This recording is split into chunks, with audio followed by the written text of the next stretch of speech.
Welcome to Wrestling with Heart, a podcast looking at pro wrestlers giving back to their community. Join me, Stanley Carr, as I interview wrestling's hottest names who use their platforms as entertainers to raise awareness and do community service. Hello and welcome to another edition of Wrestling with Heart. This is the show where we talk with professional wrestlers and professional wrestling personalities about their lives in and outside of the ring, as well as doing acts of charity work, community service, volunteering, and spreading positivity. We're always about the positive vibes here on the show. And with me right now, I've got a very special guest. He has worked for ECW as well as the independent promotions and even was a promoter for his own promotion. Pleased to welcome the one and only Bay Ragni. Welcome to Wrestling with Heart. Hey, thank you, Stanley. I'm really looking forward to this because usually when you do these podcasts, it's a lot of the same questions, and seems like we're going to go a lot outside the box. Yeah, it's always good to, change of pace is always nice. Absolutely. Now where are you from? I'm originally from the Philadelphia area, right outside of my family's originally from the South Philly section of Philly. And then my parents, way before I was born, moved to Delaware County to the Upper Darby section of Delaware County. So I was raised in Upper Darby and I lived there till I was 27 years old. Hmm. I mean, it's a huge wrestling market. Even before ECW, Philadelphia was and still is, a big wrestling town. Um, and And I never knew until I started getting involved in the business.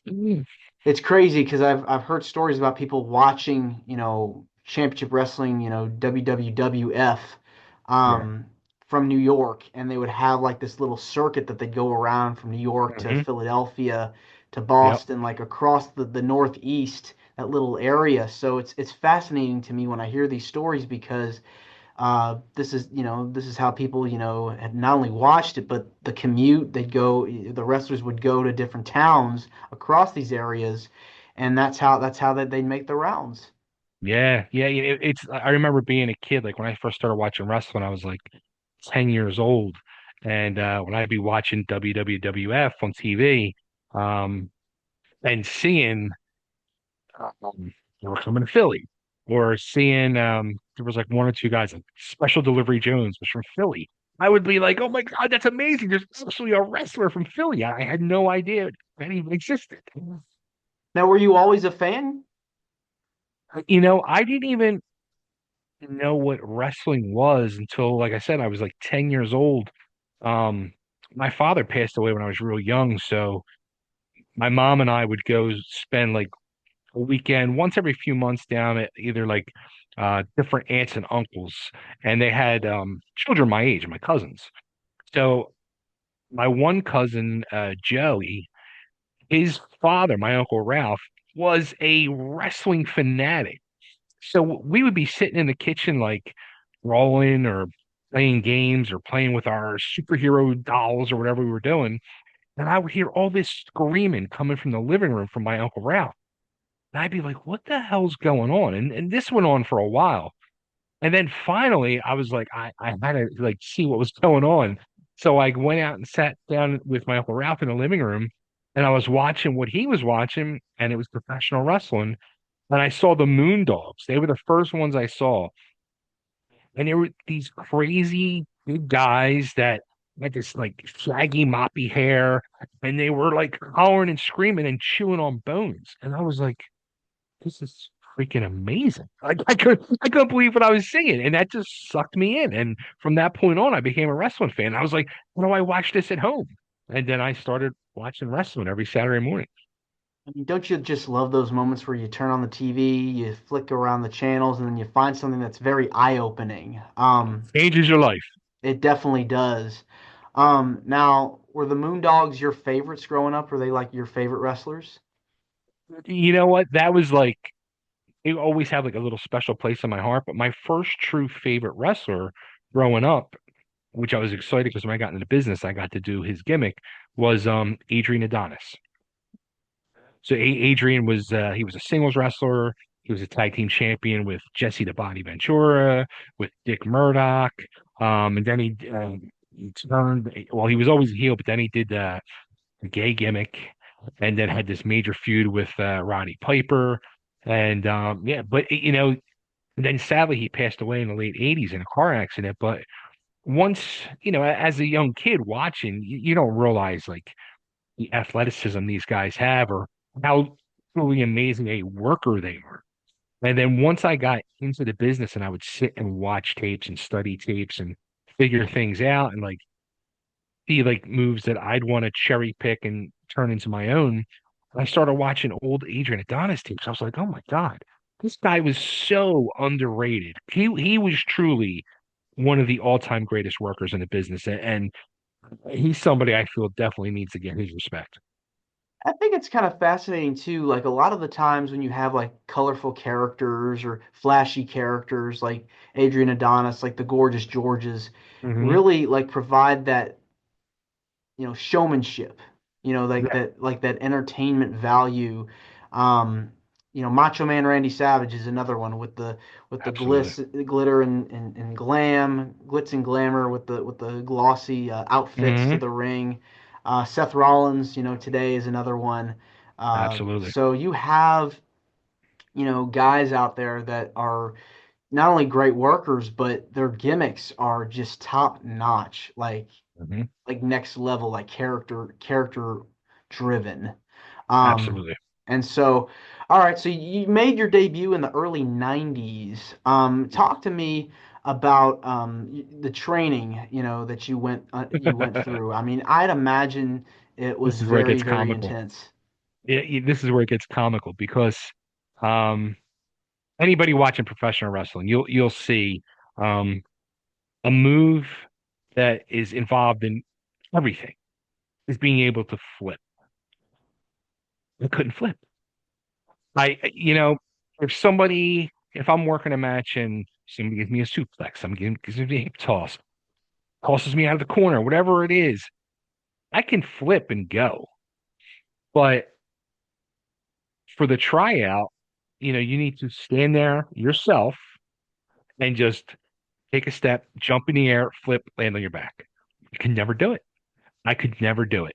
So they let me go through my training, and normally guys would train 3 to 6 months get their first match.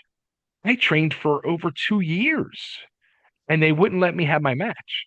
They finally were like, it took promoter at the time, Joel Goodhart from the Tri-State Wrestling Alliance. I was like, after 2 years, I was like, I'm done. I quit. Like, I'm out. Like this, I'm never going to get to debut. I'm never going to flip. And he said, come down to the ring on this date. I'm going to help you out. So I meet him down there and I go and I went with my sister, who my sister was like my biggest supporter, and she was actually 15 years older than me. So, and she was helping me go through the training and all financially. So I go with her and he comes walking in. He brings Paul Orndorff and Nature Boy Buddy Landau with him, and they get in the ring and work with me. And at that point, like it was real quick with Orndorff. Orndorff got in, locked up, gives me a hip toss, he looks down me. Can I curse? Yeah, go for it. He goes, "You know what your problem is, boy? You're too fucking fat." And I'm looking up and I'm like, "Oh, okay." And I get up and he walks out of the ring. He goes to the gym and trains. Landell hops in the ring. He's like, "Fuck that guy." He's like, "Come on, let's work." And literally works a match with me. Work like a 5 quick minute match. And he turns to Joel and says, "Give this kid his match. Let him work. Let him debut." And I owe it to Buddy. And from that point on, me and Buddy Landell became very good friends for many years until he passed away.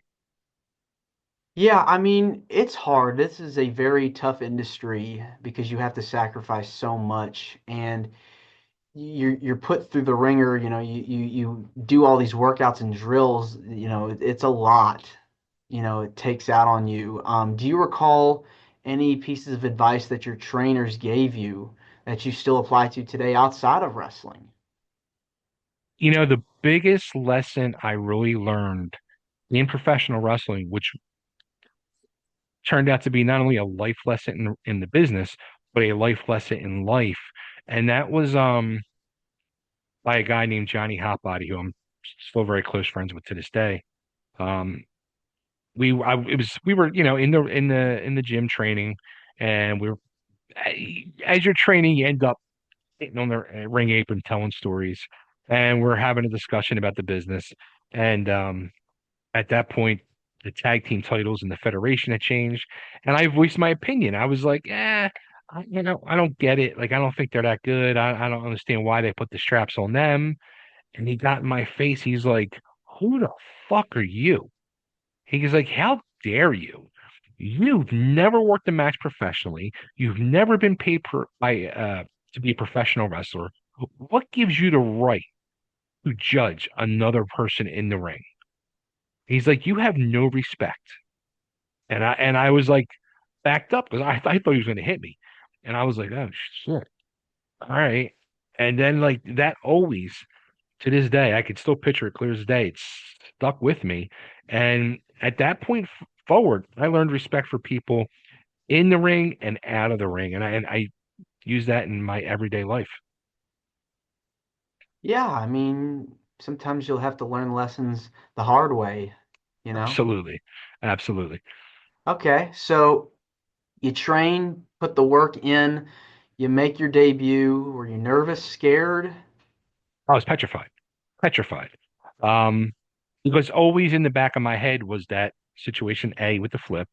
And then I mean I actually what happened was Tri-State Wrestling Alliance goes out of business. And a few months later, new person steps in, which happens to be Todd Gordon, restarts the promotion as ECW now, which is now Eastern Championship Wrestling.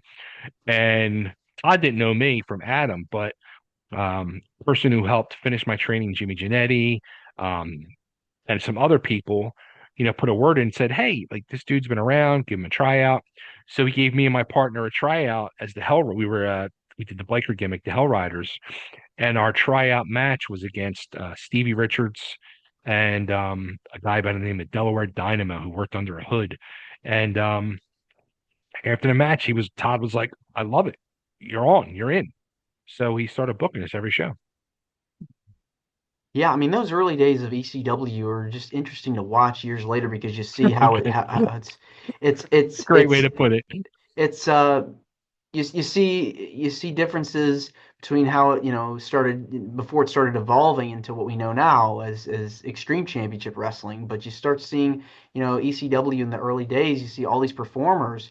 I'm like, Yeah. wow, this is amazing what they're able to do, and look at where they went. I mean, it really did change the industry because you start Mm. seeing a lot of these guys and girls become huge stars, personalities, and people still talk about it today. The legacy that ECW really left behind. It's and I had this discussion a lot with people. I get asked to do a lot of these podcasts, on my own podcast, and just with fans in general, with conversations I have with fans. ECW is without a doubt way more popular today than it was 30 years ago. I was a person that was blessed and able to be part of the company not once but twice. And it's kind of crazy because both of my runs in the company, I was a very, very small piece of the pie. And people remember me like crazy, right? I mean, it's just, I'm like, I don't remember myself from 30 years ago, let alone, the outpouring of fans that I get. It's amazing. And I've been blessed. And that's the way I truly look at it. I happen, especially to be a Dudley, I just happened to look like a Dudley. And that's how I got in. And again, going back to Stevie Richards, because I was friends with Richards and, we went through wrestling school together and we always were close and trained a lot together in those early days. Now, what was it like being around the Dudleys during this time period? How'd you get involved with the Dudley faction at the time? It was literally, I was at that point, I was not involved with ECW. I was working the indies and I was also starting to promote my own shows at that point. This was around 94, 95. I guess it was around 95. And I was watching ECW because it was making a buzz. and I was getting sucked in watching it because it was such a great product. And they debuted the Dudleys, which I saw on TV. And then what happened was little Snot Dudley, who only worked, I think, the one TV taping, got hurt. He was in a car accident or something. And Steve Richards said, I know somebody who looks just like the Dudleys. So he called me up. He goes, "Hey, we got this new gimmick, the Dudleys." I said, "Yeah, I saw." He's like, "I think you'd be perfect. Do you want in?" I'm like, "Absolutely." So he set up a meeting for me, him, and Paul, and I went and met up with them at the hotel after a show one night. And I was in the lobby talking with Richards, and Paul came walking up, and Paul instantly just said, "Oh my God, another fucking Dudley." And we just started talking, and I was in. And during this period of time, the Dudleys were a faction, a group of people.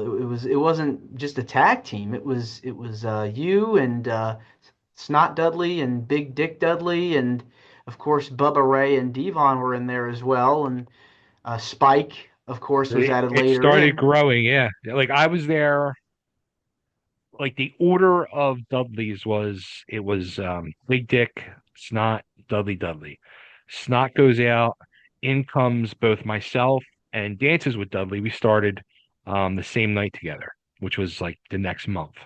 So now you have us five.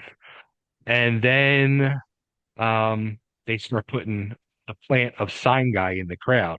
So Sign Guy's technically part of the faction a few months later.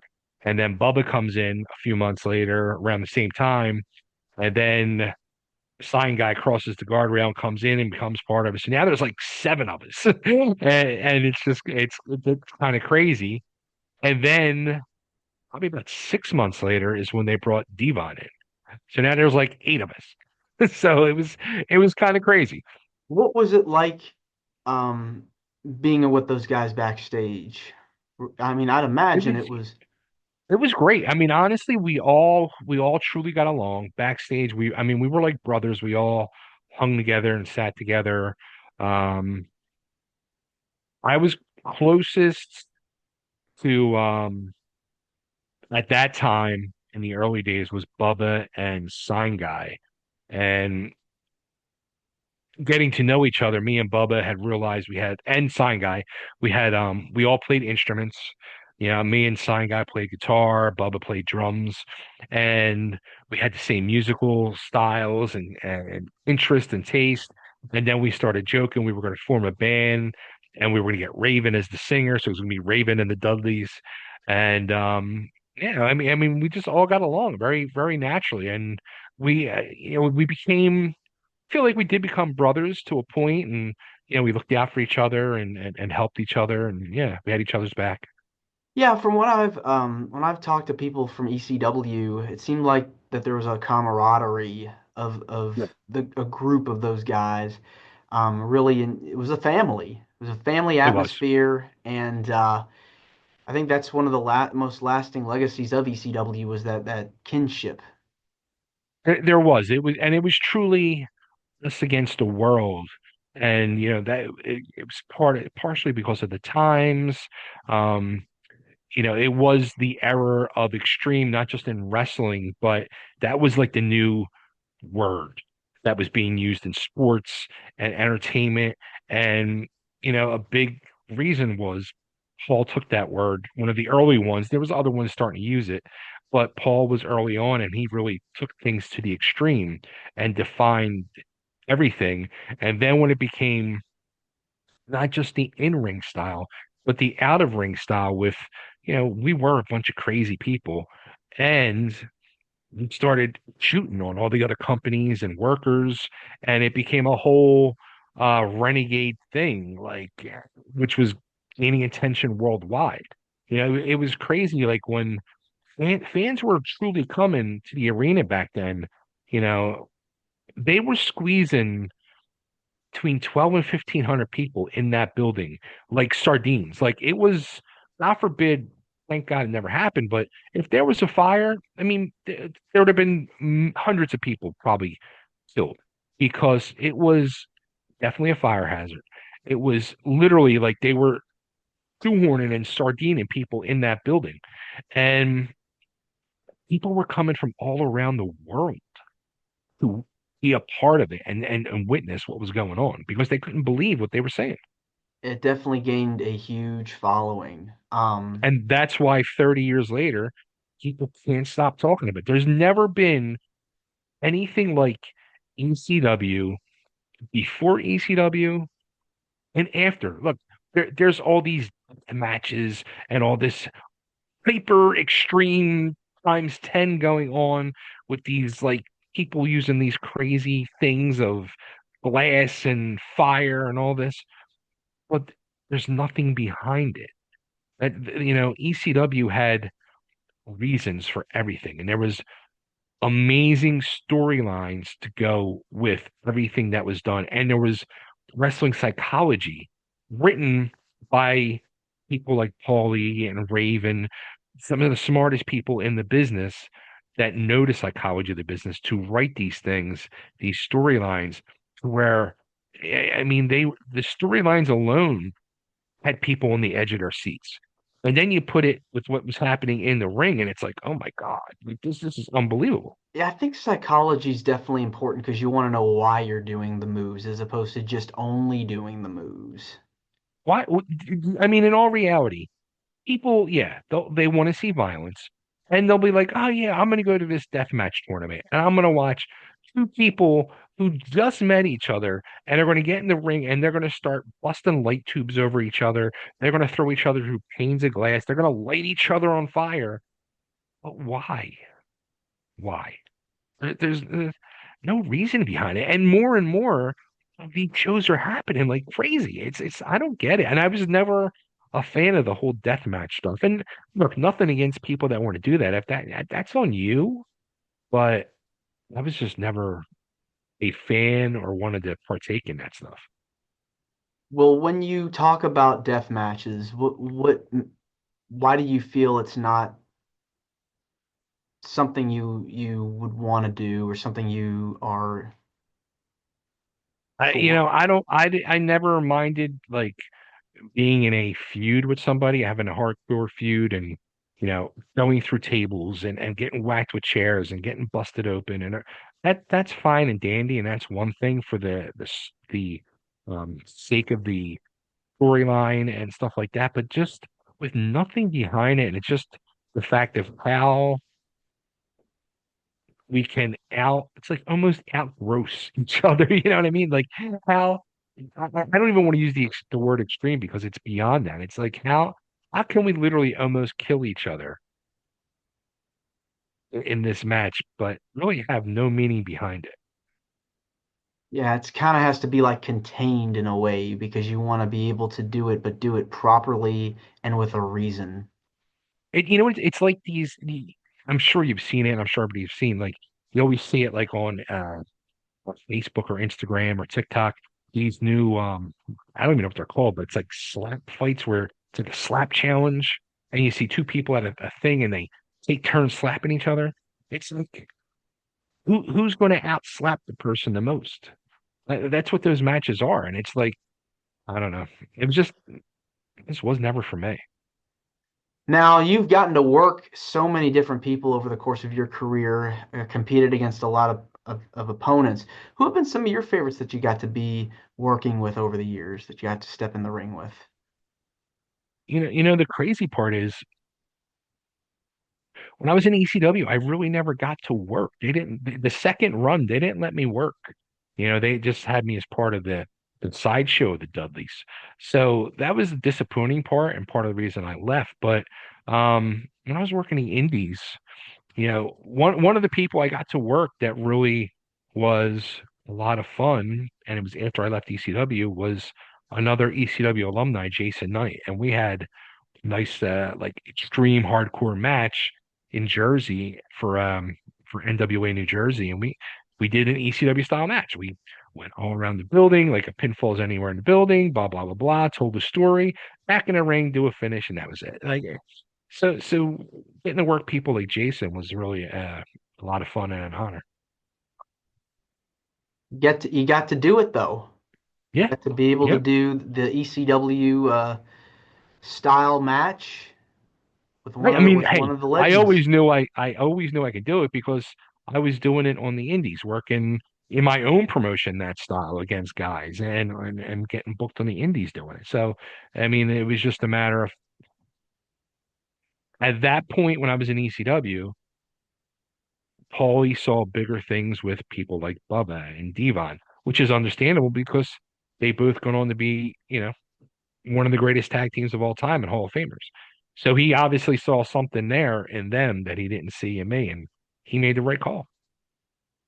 Now you keep up with wrestling today. I know you've got a YouTube channel. But who are some guys that you go, man, these guys are going to be the the next level, the next big superstars? Who are some people that you enjoy watching today? It's funny because when I left the business, I turned it off for 20 plus years, and I just started watching in the last 2 years again. And AEW, I don't even know. I don't watch AEW, so I just watch the WWE product. And the person you mentioned already was Seth Rollins. I mean, he's above and beyond. I mean, he's like one of those iconic figures now. CM Punk as well. But there's guys like I'm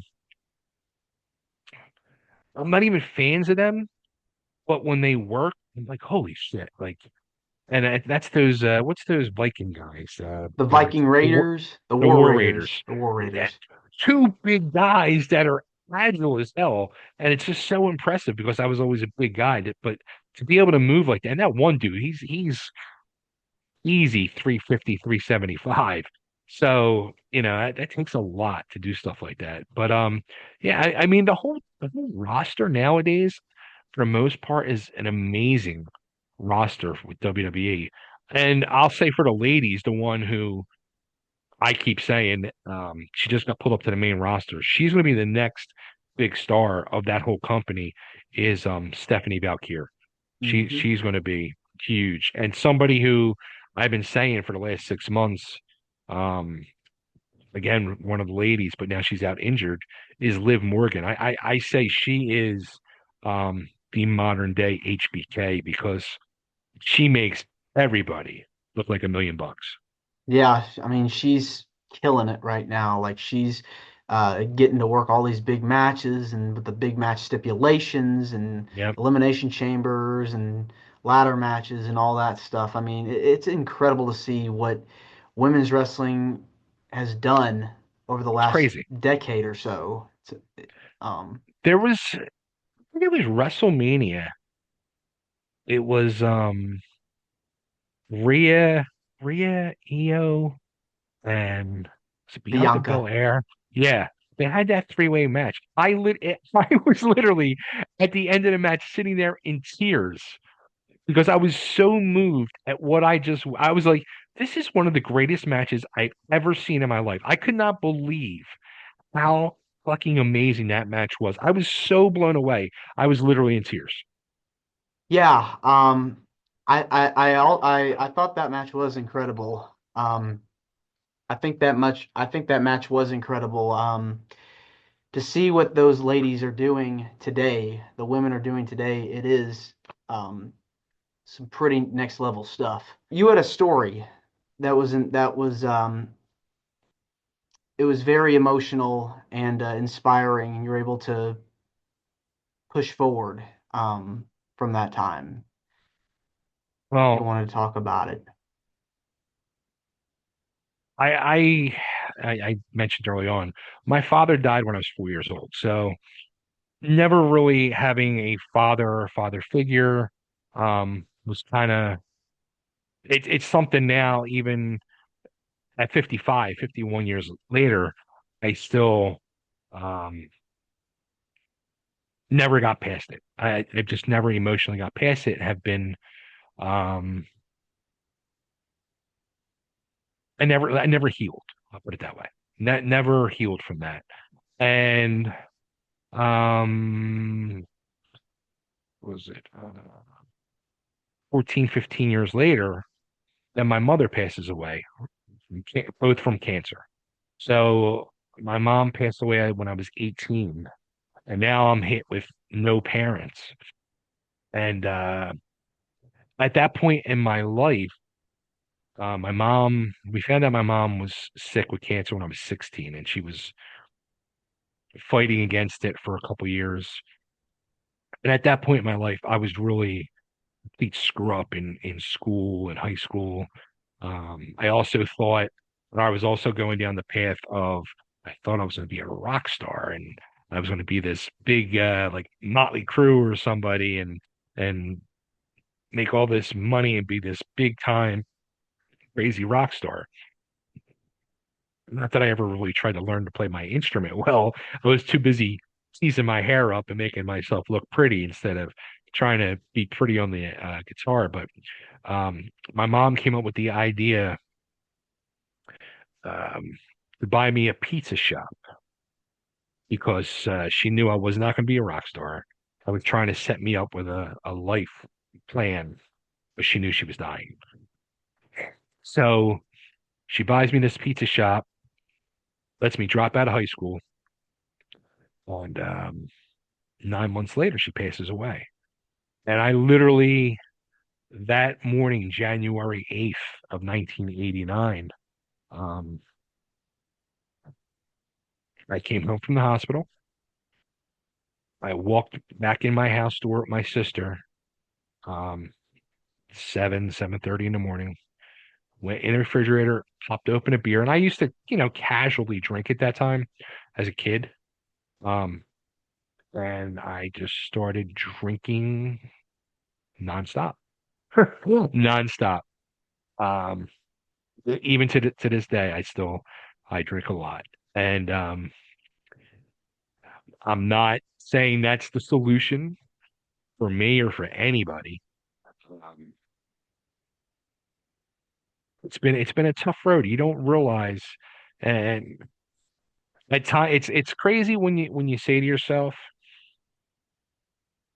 I don't know if it was a blessing losing my parents early or um torture, and it's been torture, but I I live every day asking myself with the what ifs. What if my dad had lived? What if my mom lived? What if they were still alive? What would my life look like? How much of a different person would I be? Would I be a better person? I would hope I would be a more structured person. Um, so then I think if they lived and I had them for a lot longer in my life, how hard would that blow be when they find, you know what I mean? It's like the mind games. The mind really is a tricky thing. So I've gone through my life just battling um the situation with my parents and battling depression from a very young age. And I actually, like, just this past Friday, I was in such a slump. And there's lots of times where I get in those slumps and I will either A, start drinking, B, just go in the bed with the covers over my head. And I just want to escape the day and hopefully get to the next day and hopefully it'll be better. So I really just, something I battle and I've battled all my life. And in turn, it's weird because I'm always very open and honest with myself, with people, fans, friends, family. Um, and I become like quietly, like almost a spokesperson or therapist to a lot of fans. A lot of them, because I am open and they hear me talk about this stuff on interviews, and then they'll say to me, "Hey, like, I'm going through this," and I end up like sitting and talking online with people that try to help them. And I start each day. I try to get it in the morning before I go to work. Sometimes it's a little later in the day, but I try to start the day off um with a quote. I'll come up with a positive motivational quote for the day, and I end it with, "It's going to be a great fucking day." And I literally was in a slump one day, and I was laying in bed, and my girlfriend had Steve Harvey on, and he does like these motivational talks. Hmm. And he was talking, and I was listening to him, and was just saying, it could be a bad day for you. You could be down in the dumps. You've been going through this, going through that, blah, blah, blah, blah. But you're here and you have the choice and the opportunity to make it a great day. And that was like 2 years ago, 3 years ago. And it just stuck with me and resonated. And I was like, you know what? No matter how in the dumps I am, no matter how depressed I am, I'm going to start it with that quote and that saying that I'm going to come up and make up myself, or I'll sometimes steal like a song lyric and pop it in there. But I want to try to help people have a great fucking day. And I'm trying to. I'm not, I am by far saying I am having a great day. I'm trying just as hard as you and the next person to make it a great fucking day. So, yeah. Yeah. It's never easy losing No, important people in your life, and especially people like your parents who helped raise you and make you the person who you are. Um, it's so crazy. Like, you know, even like now, my fiance will ask me a question about my parents. And for the most part, I could pretty much kind of answer it about my mother, but I can't answer it about my father because I was 4 years old. I like have a handful of memories of my dad, and it's kind of weird. And I literally have two pictures. I have a picture of me and my father when I was a newborn baby, and I have one picture of me, my dad, my mom, and my sister. The only family picture I have of the four of us. So it's kind of weird. Like that's all I have. My family, my original family. yeah, I mean, it really is devastating when you have those losses in your life, and you got to find it from within to be able to push yourself forward. And you kind of have to, you really have to discipline yourself, just like with the wrestling. You have to discipline yourself to prevent yourself from going down that dark path, consuming. So easy to go down that dark. I mean, it's literally, and I don't know if you're a person that deals with depression but I'm sure anybody out there that does deal with depression, they can tell you at any moment, it's literally like any moment you can go off the track and off the rails and be in that depression. And it's like a real fine line.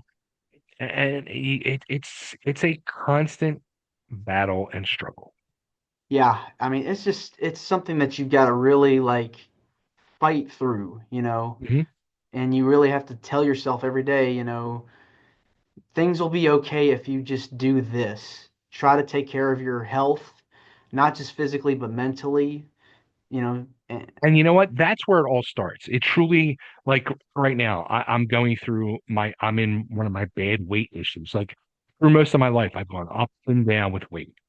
And my heaviest, I was like 380 pounds. And right now I'm about 315. But uh, at that point in time, when I was going through my divorce and everything and relocation, I just had a complete mental focus. And I was able to, I lost almost 120 pounds. And I was down to the lightest I've been in 30 years. But, and I maintained it for about 2 years, but then I started going off the tracks, and still dealing with stuff, whether it's financially from my divorce or issues with my children from my divorce, and just taking a toll on me so much to where then it's been affecting my current relationship, my life, my job, like everything. So it's just kind of been steamrolling, and I've gained my weight back. So I'm back up to 315 pounds again. So it's like a daily struggle. It really is. And it's tough. It's really tough, but everything starts mentally. A person told me this years ago, and it is so true. Um, I used to go to Weight Watchers years ago, and at one of my check-ins, because I would sit down with the counselor and I would go through I would keep track of what I was eating, and I would sit with them. And the woman said to me, as she would look at my stuff each week, and she said to me, she goes, "You know what she goes, it's not what you're eating, it's what's eating you." And I'm like, bingo, bingo. It just opened my eyes. I'm like, that's it. I have so much in my head, on my shoulders, and all that just breaks me down day in and day out. And I'm just like, I'll drink this bottle of wine. I'll eat this whole pizza, and it's just kind of like I get a fucking attitude and it's wrong. And I got to learn more discipline, self-control, and but number one is fixing my mental. What's like your go-to as far as getting yourself out of that funk, getting yourself out of that space? You know what? Right now, I can't even tell you because I currently can't get out of it. I've been in it now for a couple years, and I sit and have the conversations with myself. I sit and have conversations with my fiance. I mean, that is number one. You got to be able to have open, honest conversations, with yourself and the person closest to you. Um, but it's trying to find solutions right now. If I can find solutions for some things that are really weighing on me and pressing me, then it would help clear things up. Like as of a few weeks ago, I could honestly tell you, and I'll get it. I'll be very honest with you, as I always am with anybody I do interviews with or talks. I've been suicidal at times, and I will sit there and there was one time it got so close, I even wrote out my suicide note, and I was getting stuff prepared. But it was at those times, and there was a time lately, like I don't see a way out. I don't see a light at the end of the tunnel. Lately, I'm like starting to see like a glimmer, but I'm just trying to hone in and get closer to make it brighter. So it's there. It's just trying to get the answers and solutions. Do you find it are there like activities that you like to do that help you get your mind off of But stuff I like to do is not good for you. like like being outdoors or some form Okay, of so exercising, some form of okay. It's weird because I do truly love going to the gym and exercising, but it's like I have a mental block getting there. It's so weird. If I can once I get there and get in the gym, I'm fine. But it's like, why do I put these blocks up putting myself there? I don't know. Going out, I'm not a person um for the heat. And here you're in Nashville yourself. The humidity here is so bad. And actually, just over a year ago, I had 5 heart attacks and I had a heart stent put in. And we went out the other day. It was real hot. We went and took a walk around our complex, and I said to my fiance afterwards, I'm like, I get nervous outside in the extreme heat like that because I feel like the heat is just closing in and it gets kind of hard to breathe at times. So I'm like, I say, it's funny because I keep saying to her, I want to go, which just might sound crazy, but I'm like, I want to go to the supermarket and just walk up and down the aisles in the supermarket. It's air conditioned and just let me walk and get my steps in the supermarket. You know what I mean? yeah, like it's just it's exercise. It's a part of that. It's a part of, movement. You're walking. And so And that you're was a big part of when I lost 120 pounds a couple of years ago. I was walking every day. I was walking either an hour on the treadmill or I would do a 2 mile walk a day. I believe that everybody is in a work in progress of Always. trying to help, whether it's physically or mentally. Like we're all trying to figure out life and how to figure out, how to take care of each other, ourselves. And it doesn't come easily. It takes work, and it's something you have to really push through to make sure that you're able to do that. You know what I really feel, and maybe you can tell me I'm wrong, and I'll listen to you, but I feel it's almost kind of easy to do anything in life and get to your goal that you want to be, whatever it may be, but maintaining that level and staying at that level is a lot harder than getting there. That's true.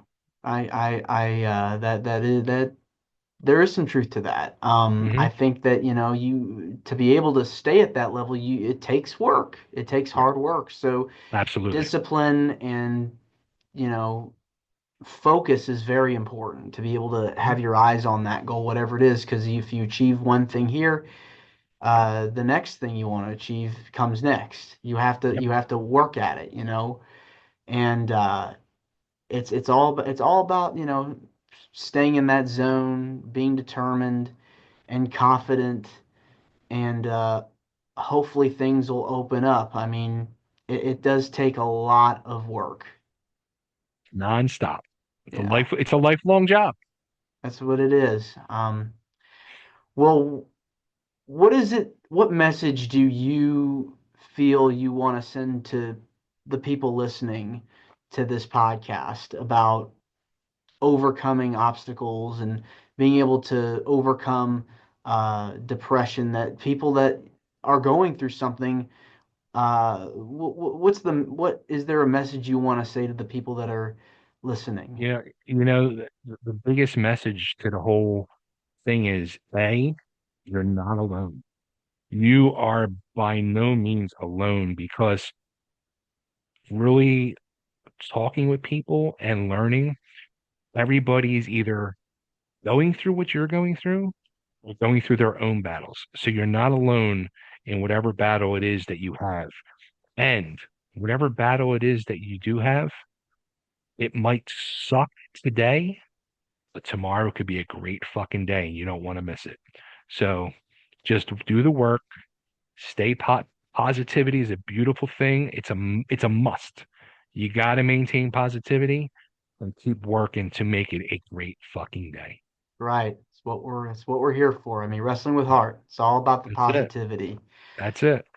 Bay, thanks again for coming on to the show. It means a Thank you, lot to me and Stanley. to my listeners and viewers that are watching this on YouTube.